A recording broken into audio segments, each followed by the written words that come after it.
Enggak. Kan S2, UGM lagi. Enggak. Lulusan S2 UGM masih mau jualan batik, jualan salak. Enggak. Sambil jualan batik gitu Sambil jualan batik, sambil jualan salak pondo ternyata. Kalau Sabtu Minggu saya biasa ke pasar pagi. Sudah lulus S1, sudah lulus S2. Tonton videonya, jangan lupa subscribe, like, komen, dan share ke sosial media lainnya. Bagi teman-teman yang mau menikah atau sedang cari mebeler, bisa kunjungi website kami mebelcirebon.com.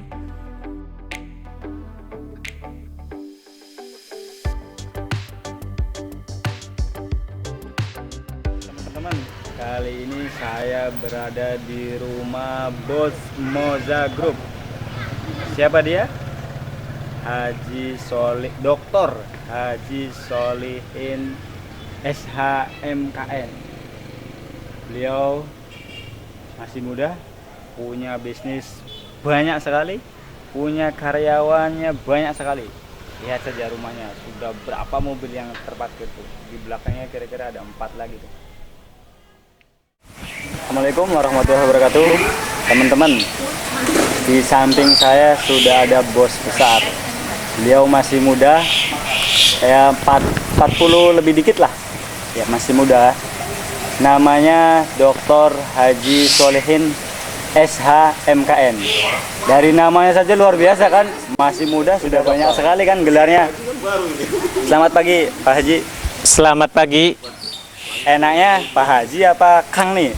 Terserah saja yang enaknya. Biasanya panggilnya Kang aja.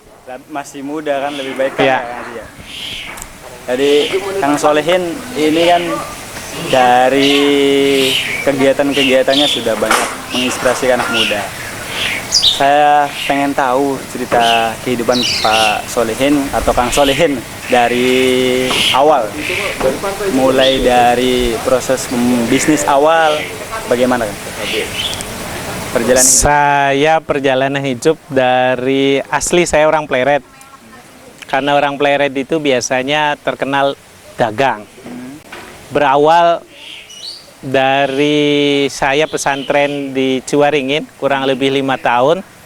Ya alumni MHS, Ibtidaiyah selama 4 tahun. Sanawiyah 3 tahun, tidak selesai, saya cuma sampai kelas 2. Saya melanjutkan di Krapyak. Langsung pesantren di Krapyak, aliyah. Selesai aliyah, saya melanjutkan di UII dengan program beasiswa, alhamdulillah. Oh, beasiswa. Kuliahnya dapat beasiswa? Dapat beasiswa karena ada ujian yang tidak masuk akal ke Fakultas Hukum, ada program beasiswa, minimal bisa baca kitab kuning, Fathul Qorib dan syara'nya. Alhamdulillah saya lulus. Waktu itu sudah bisa baca Fathul Qorib, iya, Qorib takrib sama kalah sama syaratnya, dan itu full beasiswa murni sampai lulus. sampai lulus. Tidak ada sepeser pun uang yang saya keluarkan. Fakultas Hukum selama 4 tahun dengan catatan harus IPK 3,5 setiap semester. Lebih memilih Fakultas Hukum. Fakultas Hukum dengan program beasiswa selama 4 tahun, berikut asramanya, berikut uang saku, berikut makannya, itu dibiayain semua oleh UI. Berarti waktu itu rektornya Pak Prof. Zeni Dahlan. Tahun 97 saya masuk, kuliah selesai 2001. Sebelum pemagangan selesai, saya sambil program itu saya ngambil studi S2 di UGM.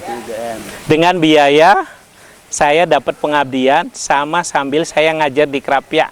Saya ngajar mata pelajaran sejarah di Krapyak. Sejarah Islam apa sejarah umum? Sejarah umum. Sejarah umum. Selama 4 tahun saya ngabdi di pondok yang dulu membesarkan saya di aliyahnya. Sama hukum tata negara saya ngajar selama 4 tahun, sempat jadi wali kelas. Setelah selesai S2, studi S2 selesai, pengabdian di UII selesai, di Krapyak juga pengabdian selesai.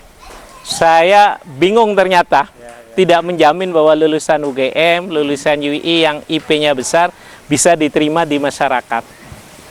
Sehingga saya hijrah, bahasanya pengen ngadu nasib ke Jakarta saya. Ke Jakarta, saya setiap pulang bawa batik saya awalnya. Batiknya juga dari Batik Trusmi, saya ngisi di pasar-pasar di Jakarta. Awalnya. Itu magister, masih mau jualan Batik. Iya. Tadi Kang Solehin cerita kuliah di UII, mesantren di Krapyak. Ya. Kemudian kuliah juga di UIN. UIN-nya ditinggal, lanjut di UII. Ya. Itu bisa kebayang teman-teman. Dari Krapyak ke UIN itu 1 jam. Dari UIN ke UI itu 1 jam lagi. Berarti artinya dari Krapyak ke UI itu berjalan 2 jam ya. Ya, jadi gini. Kalau dulu di Krapyak itu pas aliyah. Ya. Nah, pas kuliah tidak boleh ada di luar, diasramakan. Asramanya itu kebenaran di tengah-tengah perkotaan kalau saya disebut, itu dekat kampus UI. Kalau memang jarak Krapyak ke UIN jauh, dari UIN ke UI pusat lebih jauh lagi, tapi saya diasramakan di daerah Dabag, Condong Catur. Oh, lebih dekat. Lebih dekat dengan IAIN, dengan IAIN, tapi lebih jauh dengan UI-nya, karena kampus Fakultas Hukum itu ada di Tamsis, ada di daerah dekat Krapyak, dekat Krapyak. Jadi itu. Dan dulu sering naik angkot, naik bus, namanya bus Aspada kalau nggak salah itu. Belum ada trans, motor jarang. Satu pondok tuh, satu asrama itu yang punya hanya 2 orang. Padahal kuliahnya jauh-jauh. Ada di Jalan Kaliurang, ada di Taman Siswa, ada di Demangan. Yang punya motor itu hanya 2. Kebenaran saya awal-awal kuliah memang naik bus Aspada. Itu kalau perjalanan dari asramanya saya ke kampus itu makan waktu kurang lebih 1,5 jam. Naik turun bus. Naik turun bus 3 kali kalau nggak salah sih. 3 kali jurusan. Pada waktu itu kalau mahasiswa itu 150, kalau 150 ongkosnya perak, 150 perak, bolak-balik kurang lebih 300-an. Akhirnya karena sudah terbiasa naik turun bus, nggak kaget dong. Enggak. Dari Cirebon ke Jakarta bolak-balik naik bus. Naik kereta kebenaran. Tiap Jumat itu kan bisa pulang saya. Di sana ngekos pas mau ngadu nasib di Jakarta. Sambil jualan batik. Sambil jualan batik, sambil jualan salak pondo ternyata. Kalau Sabtu Minggu saya biasa ke pasar pagi. Sudah lulus S1, sudah lulus S2, usaha yang saya guletin karena saya berasal lama di Jogja, dari 94 sampai 2005, sehingga banyak teman-teman yang punya penghasil salak pondo. Jadi kalau Sabtu Minggu saya jualan di pasar pagi, pasar Pleret, pasar Kanoman, itu suplainya dari saya. Alhamdulillah, awal bisnis tuh 1 truk tuh bisa udah 1 minggu. Iya, udah 1 minggu. Ngambil salaknya dari kawan saya yang kebenaran kuliahnya bareng-bareng di UI. Dia kebenaran pengusaha. Pada waktu itu per kilonya masih 3.500 per kilo. Kalau di sini saya ngambil batik di Batik Asofa, saya ambil kodian, kalau nggak laku dibalikin lagi. Nggak malu Kang? Enggak. Kan S2, UGM lagi.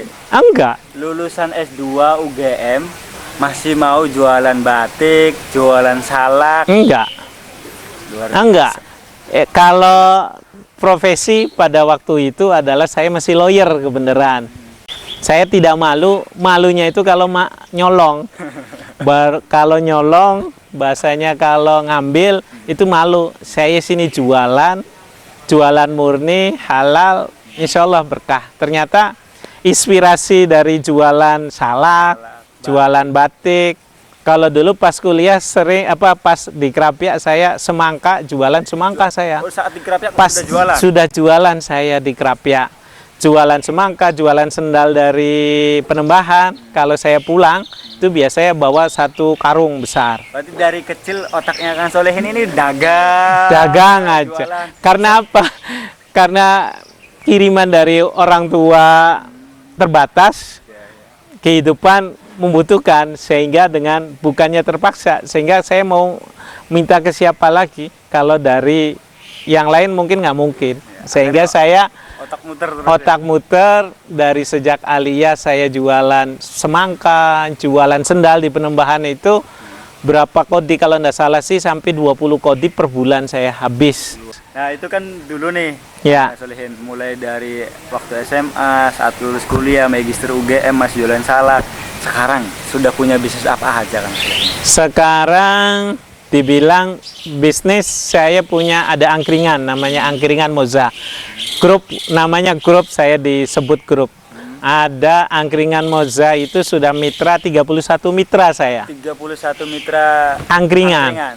Tersebar di mana aja? Tersebar ada di wilayah kabupaten dan wilayah kota.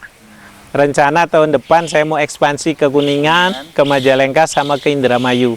Nah, ini yang sudah karena pasarnya sudah terlalu padat, sehingga rencana saya mau ekspansi. Ya, itu satu usaha saya yang bermitra dengan rekan-rekan, khususnya mahasiswa semua ternyata hampir. Sebagian besar yang jualan mitra dengan saya mahasiswa semua. Jangan-jangan Kang Solehin ini belum move on dari Jogja ini. Oh, dari kuliah di Jogja, pesantren di Jogja, sampai S2 di Jogja. Berarti berapa tahun di Jogja itu, Kang? Di Jogja dari 94 sampai 2020. Sampai S3 tuh. Sampai S3.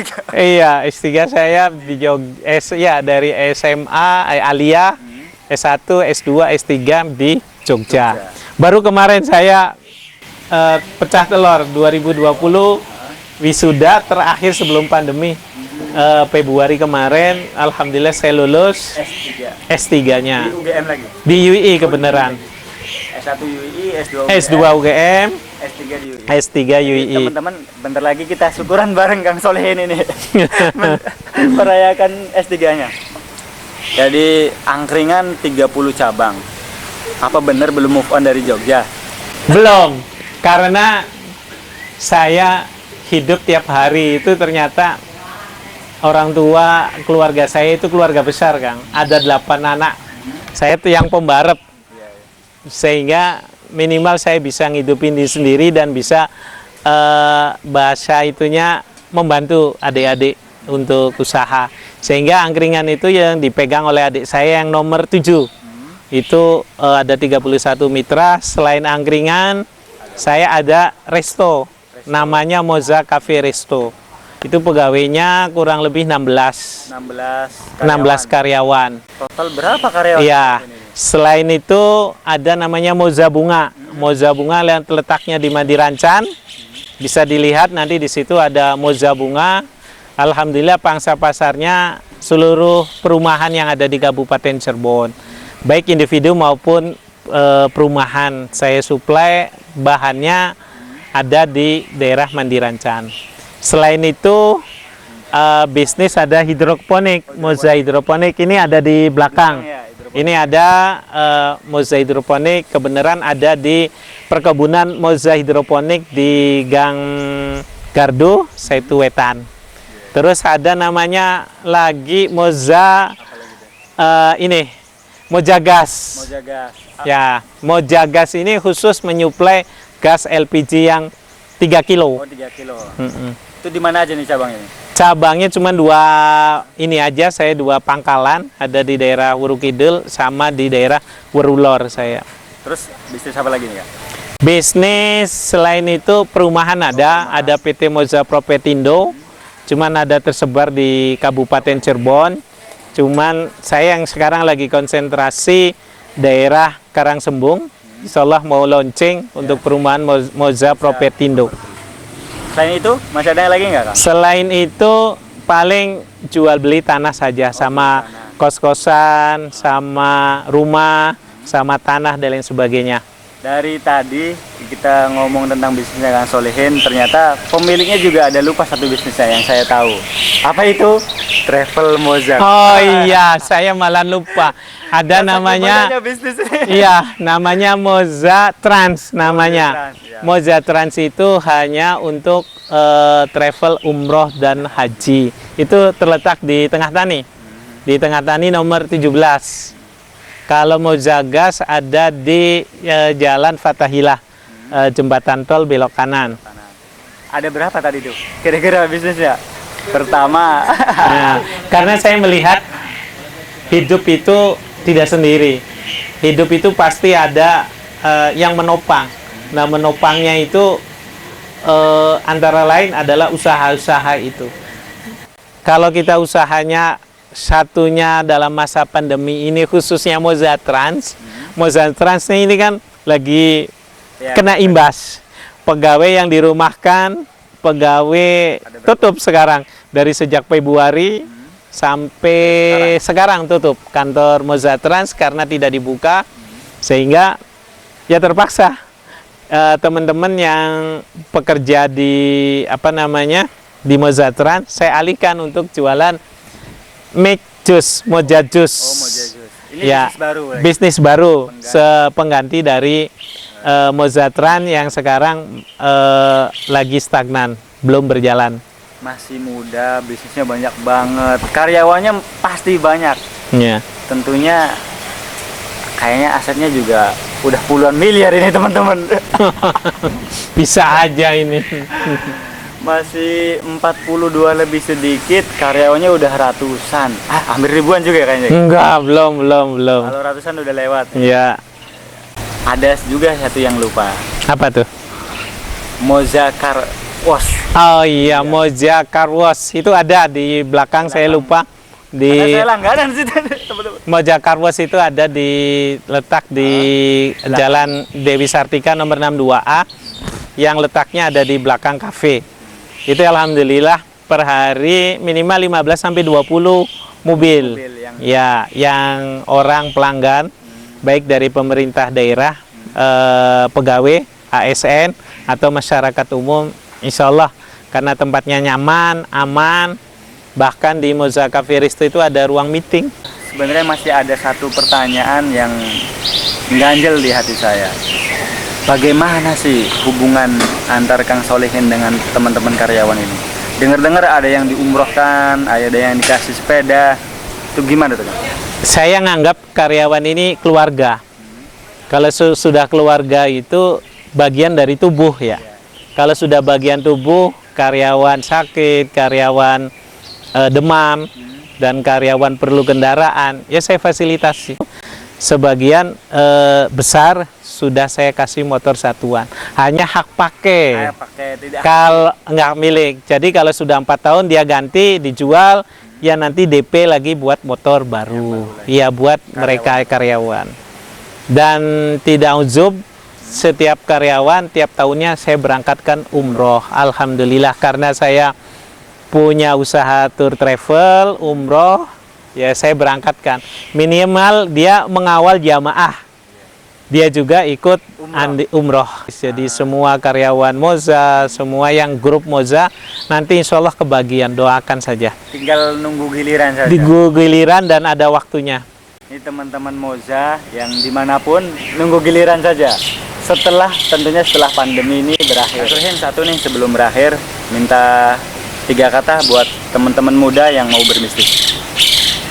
Pertama mungkin untuk rekan-rekan jiwa muda, pertama jangan malu, inovatif, istiqomah. Itu 3 poin yang harus dilakukan jiwa muda ketika mau sukses, baik di dunia maupun di akhirat. Insya Allah rekan-rekan bisa maju kalau 3 poin itu dilaksanakan oleh rekan-rekan. Mungkin dari saya, terima kasih. Wallahul muwaffiq ila aqwamit thoriq. Wassalamualaikum warahmatullahi wabarakatuh. Terima kasih. Ya, sama-sama. Sudah menyempat waktunya. Ya. Mohon maaf sudah mengganggu. Ya. Teman-teman, saya akhiri. Wallahul muwaffiq ila aqwamit thoriq. Wassalamualaikum warahmatullahi wabarakatuh. Waalaikumsalam warahmatullahi wabarakatuh. Ini ada salah satu sahabat baiknya Kang Solehin. Sony Kang Sony.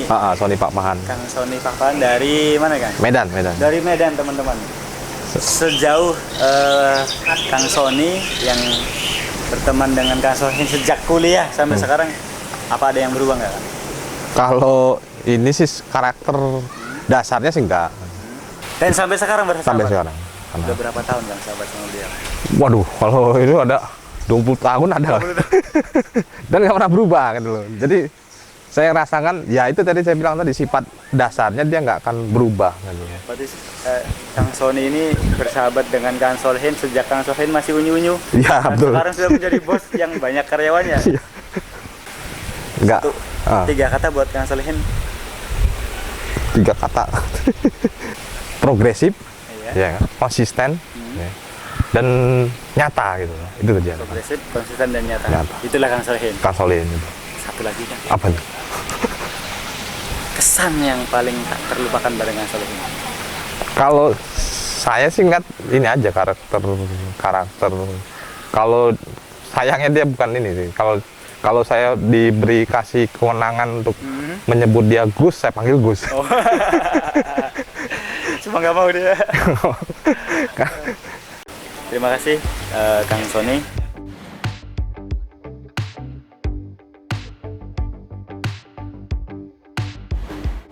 Kesan dari teman-teman angkringan ke Pak Bos ini. Ya, buat mitra angkringan di Moza itu dipermudahkan semua, dari pengambilannya, dari pengajuannya. Untuk pengajuan juga free, pengambilan apa tepat waktu semua, Ini ada pungut ya sama free semua. Sekali. Terima kasih. Bagi teman-teman yang pengen gabung di Angkringan Moza, silakan hubungi Kang Solehin. Dr. Haji Solehin, SHMKN.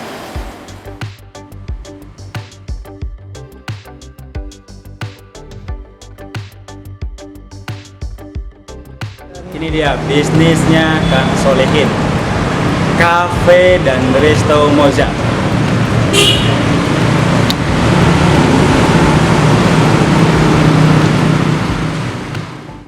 Inilah Cafe Moza Resto. Ini ada ruangan meeting. Ini Mbak kasirnya. Kita tanya-tanya sama Mbak kasir. Mbak, kalau Cafe Moza biasanya buka berapa aja? Ya, setiap hari buka sampai sekitar buka kalau karyawan dari atas masuk 8 dari sini. Bahkan 8. kalau prepare sama semuanya di sekitar jam 2 pagi Berarti dari setengah 8 sampai jam sampai jam 9 malam. Buka setiap hari. setiap hari. Non stop, nggak ada libur ya? Ya, stop. Hari tanggal merah juga nggak libur. Ya, kita berangkat. Ini satu nih mau tanya. Kalau Kang Solehin kalau sama karyawan bagaimana? Baik. Biasa sering main ke sini nggak? Pengontrol karyawan di sini? Kalau di sini biasanya seminggu 2 kali. Seminggu 2 kali. Hari Sabtu kalau Bapak kerja, Hari Sabtu, hari Sabtu atau hari Minggu. hari Minggu. Terima kasih Mbak.